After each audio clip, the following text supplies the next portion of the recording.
जया एकादशी सर्व सिद्धि प्रदायक माघ मास के शुक्ल पक्ष की इस एकादशी का नाम जया एकादशी है। इसके व्रत में भगवान कृष्ण की केशव नाम से पूजा की जाती है। इस व्रत को करने वाले को भूत प्रेत पिशाच आदि निकृष्ट योनियों में जाने का भय नहीं रहता और अनेकों जन्म के पाप नष्ट होकर इस लोक और परलोक में सभी सुख प्राप्त होते हैं।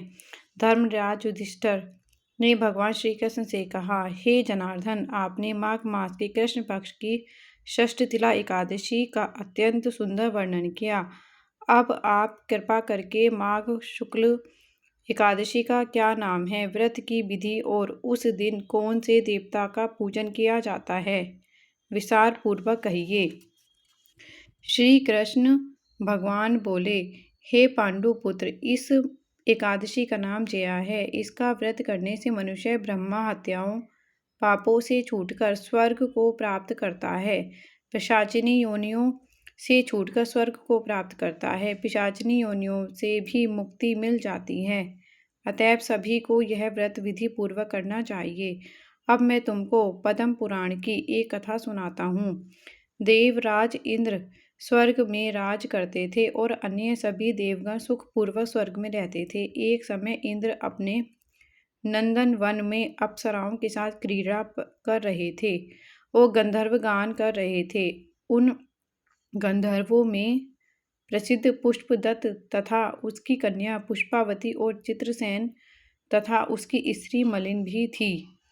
मलिन का पुत्र पुष्पवान और उसका पुत्र माल्यवान भी उपस्थित थे। उस समय पुष्पावती माल्यवान को देखकर मोहित हो गई और कामवाणों में चलायमान होने लगी। उसने रूप, सुंदर हाव भाव आदि द्वारा माल्यवान को वश में कर लिया। पुष्पवती की सुंदरता को देखकर माल्यवान भी उस पर मोहित हो गए। ये दोनों कामदेव के वश में हो गए, परंतु इंद्र के बुलाने पर नृत्य और गायन के लिए आना ही पड़ा। उन्होंने अप्सराओं के साथ गाना शुरू किया, परंतु कामदेव के प्रभाव से उनका मन न लगा और शुद्ध गायन करने लगे और अशुद्ध गायन करने लगे। इनकी भाव भंगिनाओं को देखकर इंद्र ने इनके प्रेम को समझ लिया और इनमें अपना अपमान समझकर इन दोनों को श्राप दे दिया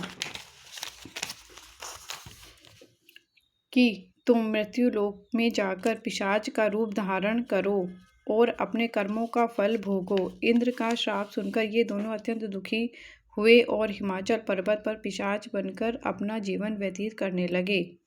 रात दिन में उन्हें एक क्षण भी निद्रा नहीं आती थी।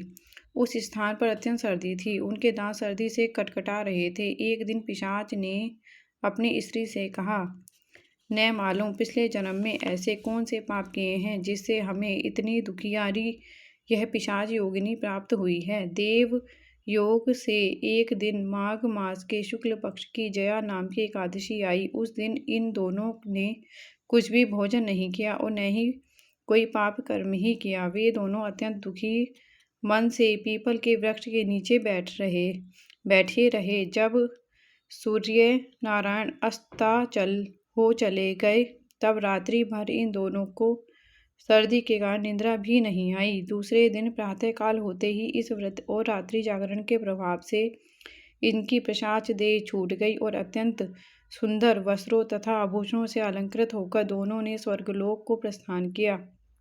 उस समय आकाश में देवगण तथा गंधर्व उनकी स्तुति तथा पुष्प वर्षा करने लगे।